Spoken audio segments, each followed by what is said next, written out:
Welcome to మన 9 TV. నేను మీ anchor Anji.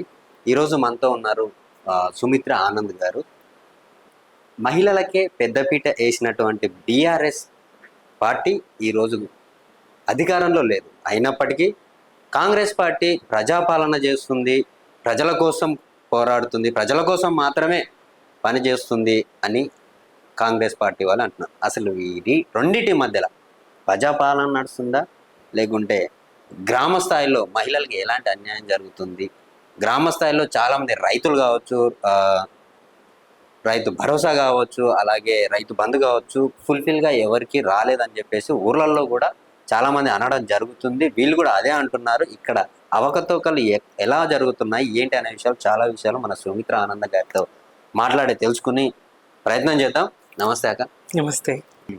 అయితే మీరు కొన్ని మీ ఫేస్బుక్లో చెక్ చేస్తే నాకు కనిపించిన ఏంటంటే, కేసీఆర్ గారితో ఒకప్పుడు బాగా ట్రావెల్ చేసిన వాళ్ళు. ఎందుకంటే ఆయన మొదటి నుంచి మీరు కనిపిస్తున్నారు. నాకు పాత ఫొటోస్ కూడా చూశాను.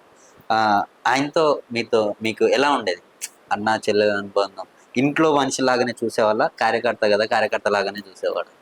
నన్నే కాదు, కేసీఆర్ గారు యావత్తు టిఆర్ఎస్ కార్యకర్తలని, యావత్తు తెలంగాణ వాదులని తన కుటుంబ సభ్యులుగానే చూసేవాడు. నేను ఆయన తోడబుట్టిన చెల్లెల్లో ఒక చెల్లెలాగా రాఖీ కట్టిన నేను దాదాపుగా 30 ఏళ్ళుగా సార్తో తెలుగుదేశం కాలం నుంచి చాలా ఉదాత్త హృదయులు, గొప్ప వ్యక్తి. అన్నంటే ఇట్లా ఉండాలి, ఉద్యమ నాయకత్వం అంటే ఇట్లా ఉండాలి, రాజకీయ నాయకులు అంటే ఇలా ఉండాలి అని అనుసరించే విధంగా ఆ నాయకత్వాన్ని గమనించి పరిశీలించి ఆయన అడుగుజాడలు నడవాలనే విధంగా ఆయన సంయమనం, ఆయన ఓపిక, ఆయన వినేటువంటి ఆ తత్వం, ఒక మంచి శ్రోత, గొప్ప శ్రోత కేసీఆర్ గారు. వింటారు, ఆయన చాలా గొప్పగా వింటారు, సందేహాలు నివృత్తి చేస్తారు. చాలా గొప్ప దార్శనికుడు, నాయకుడు అంటే ఇట్లా ఉండాలి అనిపించే విధంగా నాకు కనిపించినటువంటి, నా దాదాపుగా 35 ఏళ్ళ రాజకీయ జీవితంలో నాకు కనిపించినటువంటి గొప్ప నాయకుడు కేసీఆర్ గారు. కానీ ఆయన ఇప్పుడు ఎందుకు బయటికి రావట్లేదు? చాలా మంది మనసులో ఉన్న క్వశ్చన్ మార్క్ ఇదే.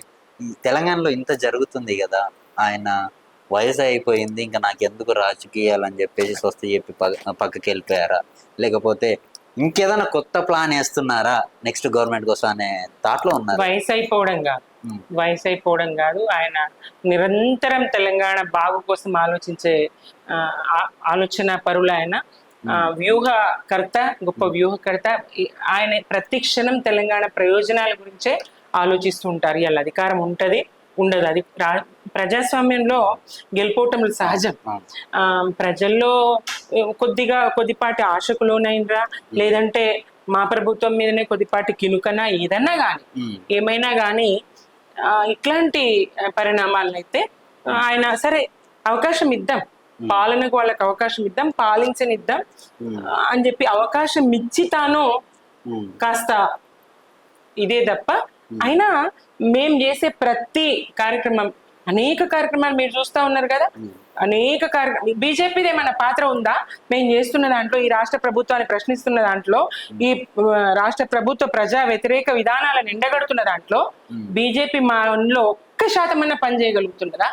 మేము ఇంతగా అడుగడుగున నిలువరిస్తూ ప్రజా వ్యతిరేక విధానాలు, కాంగ్రెస్ చేస్తున్నటువంటి, రేవంత్ రెడ్డి సర్కార్ చేస్తున్నటువంటి ప్రజా కంటక పాలనను నిలువరిస్తూ అడ్డుకుంటూ ప్రజల పక్షాన మేము పోరాడుతా ఉన్నాం. మా పోరాటాల వెనుక సార్ మార్గ నిర్దేశకత్వమే ఉన్నది. సార్ పనిచేస్తూ ఉన్నారు. సార్ సైలెంట్ గా లేరు, సార్ నిశ్శబ్దంగా లేరు, సార్ బయటకు రాకుండా లేరు. అది నిత్యం అసెంబ్లీ లాంటి వేదికల మీద చూస్తున్నాం కదా, అదేం భాష? లాగుల తొండలు ఇడుస్తా, పిర్రల మీద వాతలు పెడతా, నోటితో మాట్లాడలేమండి. ఒక మహిళకైతే నేను మాట్లాడాలి, అసలు ప్రజలు ఎవరు మాట్లాడలేరు. ప్రజలు ఈ బూత్ భాషను మర్చిపోయింది.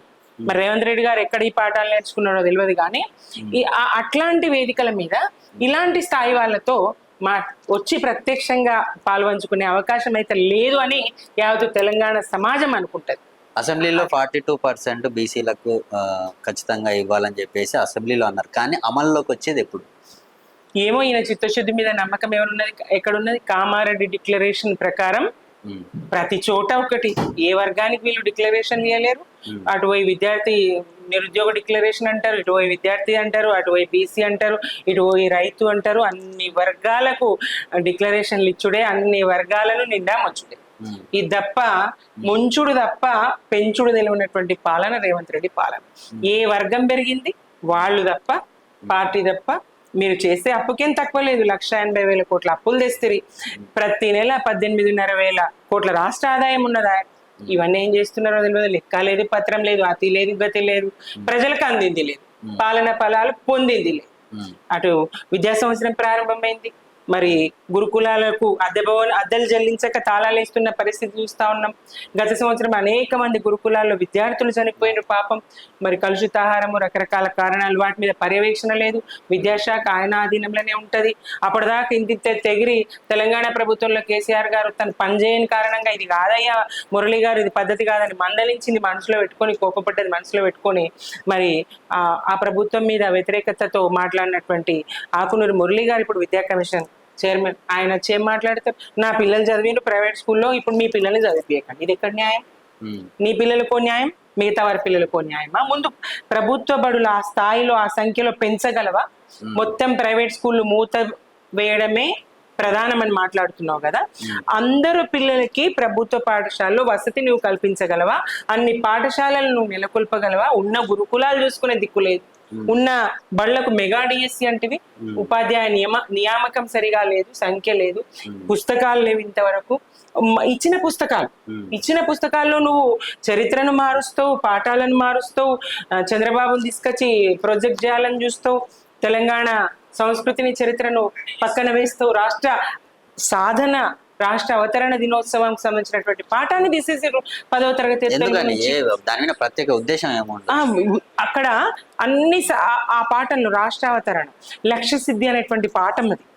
ఆ పాఠంలో రాష్ట్ర అవతరణ జరిగినటువంటి జూన్ 2, 2014 నాడు ప్రధాన పత్రికలన్నీ ఎలాంటి సంపాదకీయాలు, ఏ పేరుతో సంపాదకీయాలను వెలువరించినాయో, ఈనాడు, ఆంధ్రజ్యోతి, సాక్షి, విశాలాంధ్ర, ఇట్లాంటి అన్ని పత్రికల్లో వాళ్ళు ఏం అన్నారో చెప్తూ, అదే క్రమంలో నమస్తే తెలంగాణలో వచ్చినటువంటి లక్ష్య సిద్ధి అనేటువంటి దాన్ని పాఠంగా పెట్టి ఆ రోజు ప్రజల ఆకాంక్షట్లో ఉండే, ఆ రోజు భారతదేశానికి స్వతంత్రం వచ్చినాడు నెహ్రూ గారు ఏం మాట్లాడారు, దేశానికి స్వతంత్రం వచ్చిన రోజు అర్ధరాత్రి నెహ్రూ గారు మాట్లాడిన మాటలు ఏంటి, ఇప్పుడు తెలంగాణ సాధనలో ప్రజలు ఏం అనుకుంటున్నారు అనేటువంటి దానికి సంబంధించినటువంటి భావోద్వేగాలను తెలియజేసినటువంటి ఆ పాఠము తీసేసిండ్రు.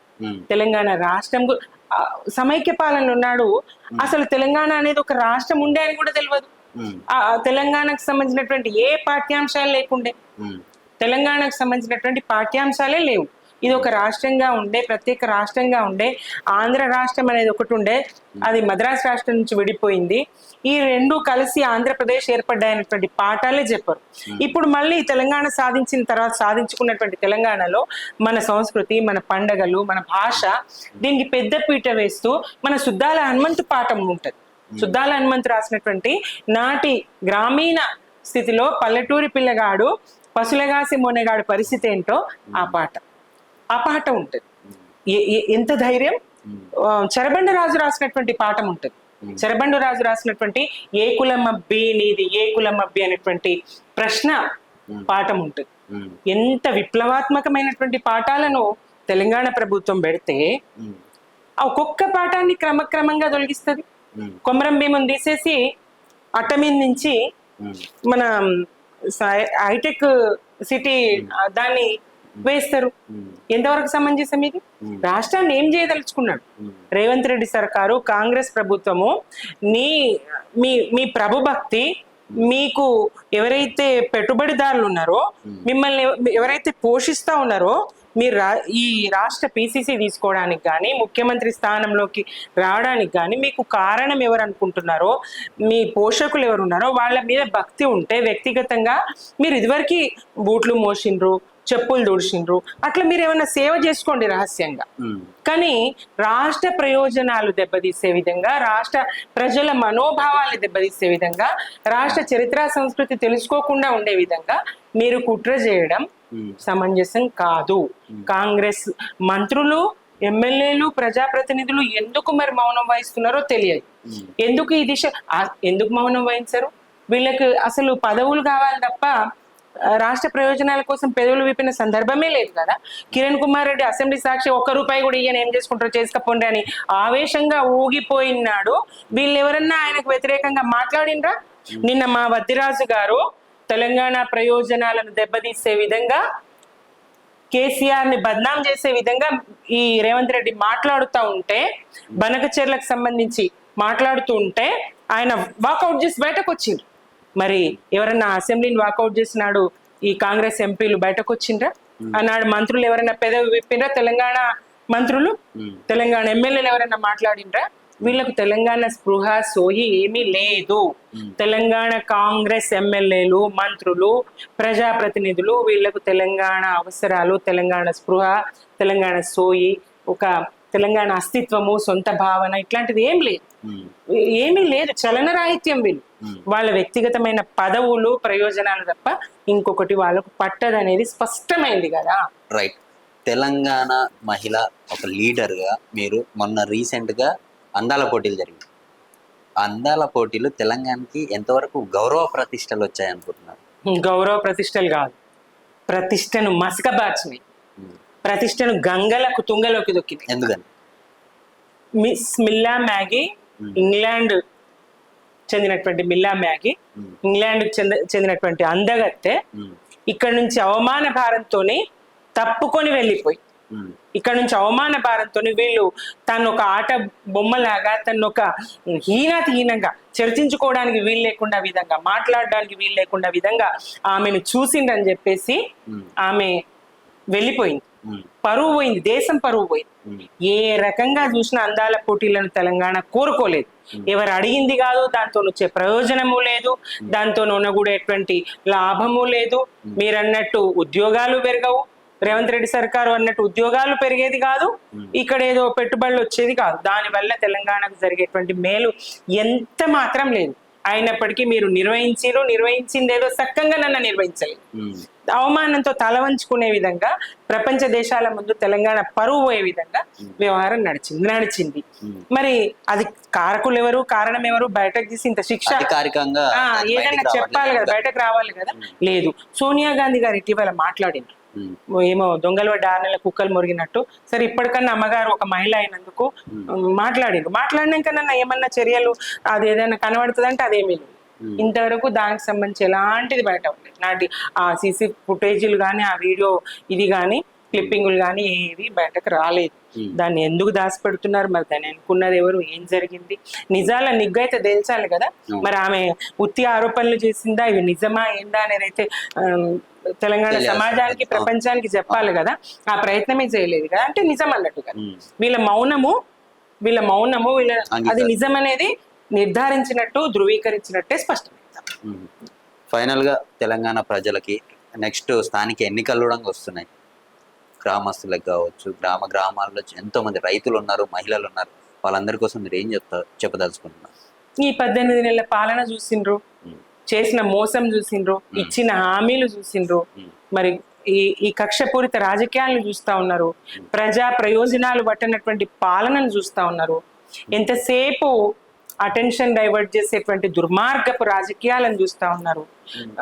విఫల పాలన చేతగానితనం ప్రజలకు స్పష్టమైంది.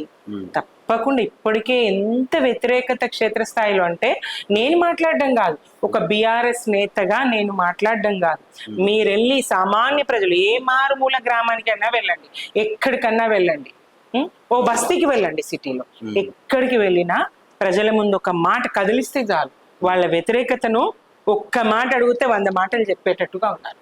ఈ ప్రభుత్వం మీద ఉన్నటువంటి వ్యతిరేకతను తప్పకుండా ప్రజలు మాట్లాడుకుంటున్నారు బహిరంగ. ఏ వర్గానికి మేలు చేయనటువంటి పాలన, ఎవ్వరికి నచ్చనటువంటి పాలన, దుర్మార్గపు పాలన నడుస్తూ ఉంది. వంచక పాలన, ప్రజా వంచక పాలన, ప్రజా కంటక పాలన నడుస్తూ ఉంది. ప్రజలు వ్యతిరేకిస్తూ ఉన్నారు. ప్రజలు తెలుసుకుంటారు. ప్రజల వెనుక మేముంటాం. ప్రజలకు మేము చెప్పడం కాదు, ప్రజలు తెలుసుకొని మాట్లాడుతూ ఉన్నారు. ఆ ప్రజలకు నాయకత్వం కావాలి. ఆ ప్రజల గొంతుక వినిపించడానికి, ప్రజల పక్షాన మాట్లాడడానికి వాళ్ళ మాటలు వినిపించడానికి నాయకత్వం కావాలి. ఆ నాయకత్వం బీఆర్ఎస్. ఆ నాయకత్వం బీఆర్ఎస్. ప్రజల వెంట ఉండే నాయకత్వం, ప్రజల కోసం మాట్లాడే నాయకత్వం, ప్రజా సంక్షేమం కోసం, తెలంగాణ క్షేమం కోసం, తెలంగాణకు హాని జరగనివ్వకుండా, నష్టం జరగనివ్వకుండా పహారా కాసేటువంటి నాయకత్వం బీఆర్ఎస్ నాయకత్వం. రైట్. ఇది సుమిత్ర ఆనంద్ గారితో ఇంటర్వ్యూ. ప్రజల కోసం బీఆర్ఎస్ పార్టీ పోరాడుతుందే తప్ప పదవుల కోసం పెదవులు పని ఇలాంటి రాజకీయ నాయకులు గవర్నమెంట్లో ఎందుకో ఉండాలి. ఖచ్చితంగా అలాంటి వాళ్ళకి బుద్ధి చెప్పే రోజు వస్తుంది. ప్రజలు కూడా గ్రహిస్తున్నారని చెప్పేసి అంటున్నారు.